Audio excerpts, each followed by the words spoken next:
ये दो।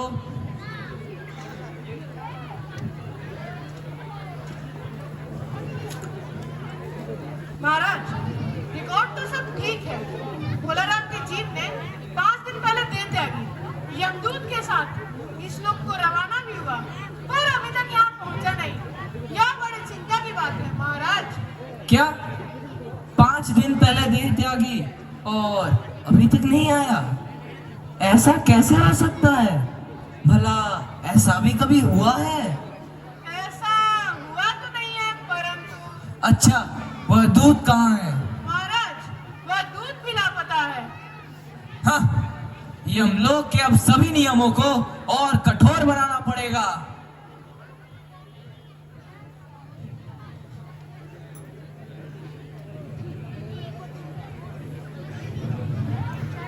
अरे कहाँ रहा तू? इतने दिनों तक तुम अकेले क्यों आए? भोलाराम का जीप कहाँ है? तुमने उसे कहाँ छोड़ दिया?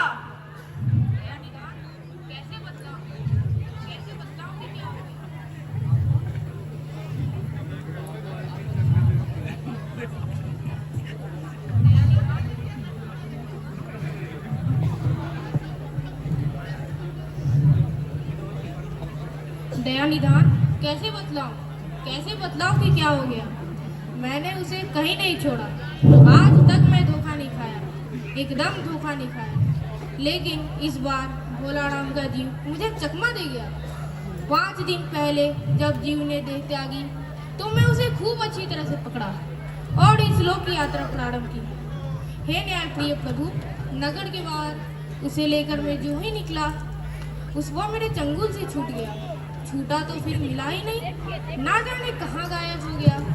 मैं सारा ब्रह्मांड छान मारा, लेकिन वो कहीं नहीं मिला। अरे मूर्ख, जीवों को लाते लाते तू बूढ़ा हो गया, फिर भी एक मामूली बूढ़े आदमी की आत्मा ने तुझे चकमा दे दिया। महाराज, आजकल पृथ्वी पर इस प्रकार का व्यापार बहुत चल रहा है। लोग दोस्तों को सामान तो बेचते हैं, पर रेलवे वाले उन्हें रास्ते में ही उड़ा जाते हैं। वहाँ तो हाईजैकिंग और अपहरण तो आम बातें हो गई हैं। विद्युत कंपनी के बकाए सालों साल तक रहते हैं। एक बात और, राजनीतिक दलों के नेता विरोधी दल के नेता को उड़ाकर कहीं बंद कर देते हैं। कहीं भोलाराम के जीप को भी किसी विरोधी ने मारने के बाद खराब करने के लिए उड़ा तो नहीं दिया। लगता है तुम्हारे भी रिटायर होने की उम्र आ गई है। भला भोलाराम जैसे दीन और नगण्य आदमी से किसी को क्या लेना देना। क्षमा करें महाराज, वहाँ कुछ भी हो सकता है। जनता के नेता घूस लेते हैं, घूस लेकर ही संसद में प्रश्न पूछे जाते हैं। नारायण नारायण नारायण नारायण नारायण नारायण। प्रणाम देवर्षि। क्यों धर्मराज, जिस चेहरे पर रौब रहता था, दंड देने की तत्परता रहती थी, धर्म अधर्म की पहचान कर देने वाली शक्ति झलकती थी, आज वही चेहरा छाया हुआ है। क्या बात है? आप इतने चिंतित क्यों हैं? नारायण नारायण, कहीं कोई बड़ी अनहोनी तो नहीं हो गई? क्या बताऊं देवर्षि, भोलाराम नाम के व्यक्ति की 5 दिन पहले मृत्यु हुई। उसके जीव को यह दूध पकड़कर ला ही रहा था कि वह इसे रास्ते में ही चकमा देकर भाग गया। इसने सारा ब्रह्मांड छान डाला, परंतु वह कहीं नहीं मिला। सबसे बड़ी चिंता की बात तो यह है कि अगर ऐसा होने लगा तो पाप पुण्य का भेद ही मिट जाएगा। लोग खूब पाप करेंगे और दुराचारियों का दमन चक्र तेज हो जाएगा और बढ़ जाएगा अनाचारियों का अत्याचार। यमदूतों का भी अपहरण होने लग जाएगा। हम नए नए यमदूत कहां से बहाल करेंगे? और तो और सृष्टि का संतुलन भी बिगड़ जाएगा। नारायण नारायण, कहीं उस पर इनकम टैक्स का बकाया तो नहीं था? आजकल पृथ्वी पर भारत जैसे देशों में इनकम टैक्स की खूब चोरी हो रही है। हो सकता है उन लोगों ने ही रोक लिया हो। टैक्स? हाँ, आए होती तो टैक्स होता ना। भोलाराम तो भूख मरा था, भूख मरा। नारायण नारायण, लगता है। अच्छा, मुझे उसका नाम पता तो बताइए, मैं पृथ्वी पर जाता हूँ। चित्रगुप्त, जी महाराज। देवर्षि को भोलाराम का पता और हुलिया तो बताइए। जी महाराज।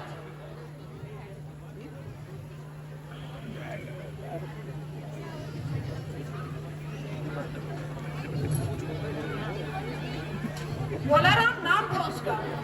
जबलपुर शहर के धमापुर मोहल्ले में नाले के किनारे एक 1.5 कमरे के टूटे फूटे मकान में वह रहता था। उसकी एक स्त्री, 3 बच्चे थे। देवर्षि, ध्यान से सुनिएगा, उम्र लगभग 65 साल। वह सरकारी नौकर था। 5 साल पहले रिटायर हो गया था। मकान का किराया उसने 1 साल से नहीं दिया था, इसलिए मकान मालिक उसे निकालना चाहता था। आज 5वां दिन है, इसलिए परिवार की तलाश में आपको काफी घूमना पड़ेगा। कोई बात नहीं, मैं उसका पता ढूंढ ही लूंगा। नारायण नारायण। आप में से किसी को भी भोलाराम का पता मालूम नहीं? नारायण नारायण, किसी को तो पता होगा। नारायण नारायण नारायण।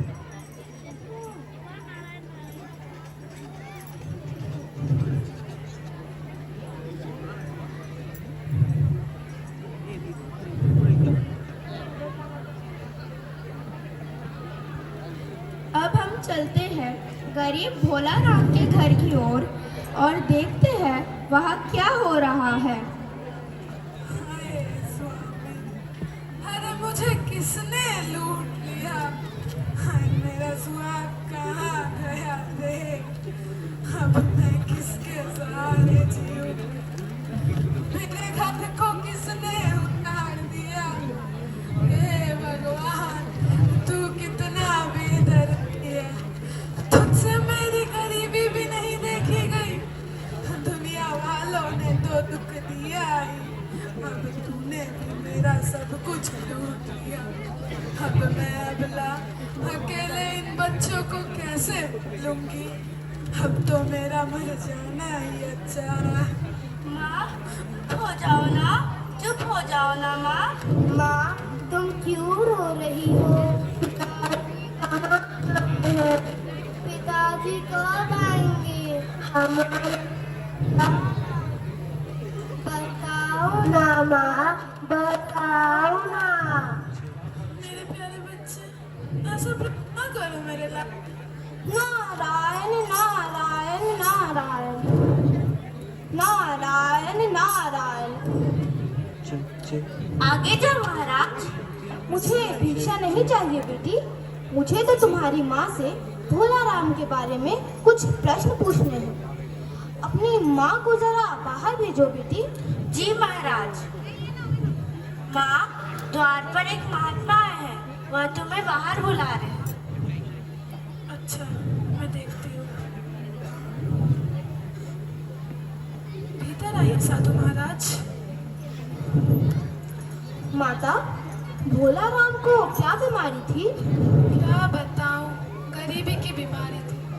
5 साल हो गए पेंशन पर बैठे, पर अभी तक पेंशन नहीं मिली। हर 10-15 दिन में एक दरख्वास्त देते थे, पर वहाँ से कोई जवाब नहीं आता था। और आता तो यही कि तुम्हारे पेंशन के मामले पर विचार हो रहा है। इन 5 सालों में सब गहने बेचकर खा गए, फिर बर्तन बिके, अब कुछ नहीं बचा है। भूखे पेट पानी पीकर सोना सुलाना पड़ता है। चिंता में घुलते घुलते और भूखे रहते रहते उन्होंने दम तोड़ दिया। क्या करूँगी माता, उनकी इतनी ही उम्र थी। ऐसा तो मत कहिए महाराज, उम्र तो बहुत थी। अगर पेंशन और बकाया राशि मिल जाती तो कहीं और काम करके गुजारा हो जाता, पर इन 5 सालों में एक फूटी कौड़ी नहीं मिली। महाराज, अब तो साधु है, सिद्ध पुरुष है, कुछ ऐसी कृपा करे कि इनकी रुकी हुई पेंशन मिल जाए। इन बच्चों का पेट किसी भी तरह भर जाएगा। नारायण नारायण। साधुओं की बात कौन मानता है आजकल?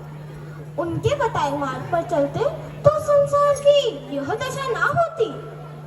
सभी अनित्य वस्तु के पीछे भागते नजर आते हैं, किसी को नित्य सनातन की चिंता नहीं। और मेरा तो कोई आश्रम भी नहीं है, फिर भी मैं सरकारी दफ्तर जाकर प्रयत्न करता हूँ। नारायण नारायण। आपकी बड़ी कृपा होगी महाराज। नारायण नारायण नारायण। कृपया भोला राम की दरख्वास्त के बारे में बताने का कष्ट करेंगे। क्या कहा आपने? भोला राम। ओ अच्छा अच्छा, हाँ, भोला राम ने दरख्वास्त तो भेजी थी, पर उन पर वजन नहीं रखा था, इसलिए कहीं उड़ गई होगी। आजकल जिसकी दरख्वास्त पर जितना ही ज्यादा वजन होता है, उसका काम उतनी ही जल्दी हो जाता है। नहीं तो नारायण नारायण भाई, ये इतने सारे पेपर ऐसे रखे हैं, उन्हें क्यों नहीं रख दिया? हाँ, आप साधु है, हाँ, आपको दुनियादारी समझ नहीं आती। दरख्वास्तें पेपर वेट से नहीं दबती। खैर, आप उस कमरे में बैठे बाबू समझिए।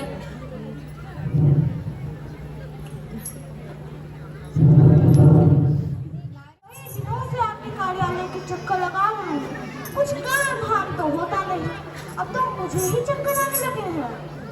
आप पहले बैरागी दफ्तरों के रीति रिवाज नहीं जानते। असल में भोला राम ने गलती की। भाई, यह भी एक मंदिर है, यहाँ भी दान पुण्य करना पड़ता है, भेंट चढ़ानी होती है, पुष्प पत्र चढ़ाने होते हैं। आप भोला राम के अपने मालूम होते हैं। उसकी दरख्वास्तें उड़ रही हैं, उन पर वजन रख दीजिए। नारायण नारायण, यहाँ भी मुझे समस्या खड़ी हो गई। भाई, सरकारी पैसे का मामला है, पेंशन का केस 20 दफ्तर हो जाता है। 20 बार एक ही बात को 20 जगह लिखना पड़ता है, तब जाकर पक्की होती है। जितने कीमत की पेंशन मिलती है, उतने कीमत की तो स्टेशनरी लग जाती है। हाँ, जल्दी भी हो सकती है, मगर क्या? मगर वजन चाहिए। आप समझे नहीं? जैसे आपकी ये सुंदर वीणा है, इसका भी वजन भोला राम की दरख्वास्तों पर रखा जा सकता है। नारायण नारायण। मेरी लड़की गाना बजाना सीखती है, यह मैं उसे दूंगा। साधुओं की वीणा से तो और अच्छे स्वर निकलते हैं। लड़की जल्दी गाना बजाना सीख गई तो उसकी शादी हो जाएगी। आगे आप ही सोचिए कि क्या करना है।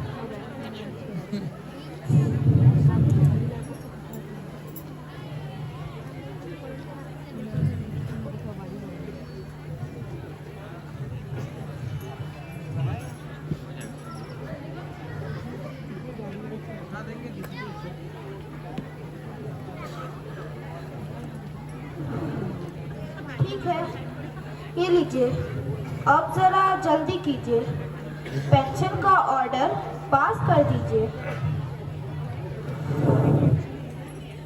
बैठिए बैठिए। ये बिना मैं आपको काम के बाद दूंगा। जी साहब, पेंशन के केसों की फाइल ले आओ। अभी लाए साहब।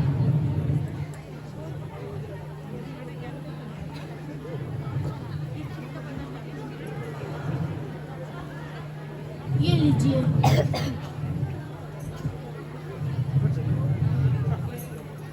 क्या नाम बताया साधु जी आपने? भोला राम।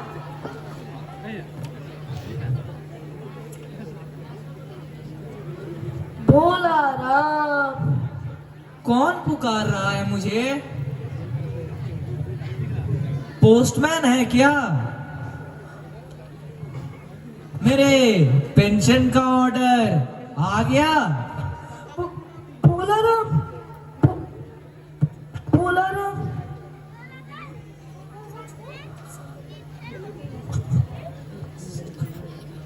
साहब उठिए, साहब उठिए। भूत भूत भूत भूत भूत।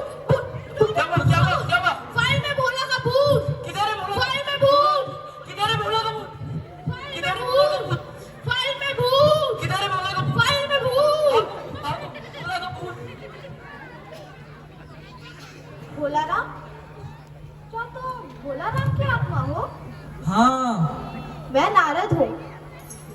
मैं तुम्हें स्वर्ग ले जाने आया हूँ। नहीं, मुझे नहीं जाना। मैं तो यही पेंशन की 100 दरख्वास्तों में अटका हूँ। यही मेरा मन लगा है। अगर मैं गया तो मेरे बच्चों का क्या होगा? नारायण नारायण, इसका समाधान तो खुद मानव को ही करना होगा। भ्रष्टाचार के भूत को ही भगाना होगा। तभी किसी भोला राम का जीव जैसे किसी अन्य जीव दफ्तरों की फाइलों के नीचे दबी नहीं रहेगी। नारायण नारायण नारायण नारायण नारायण।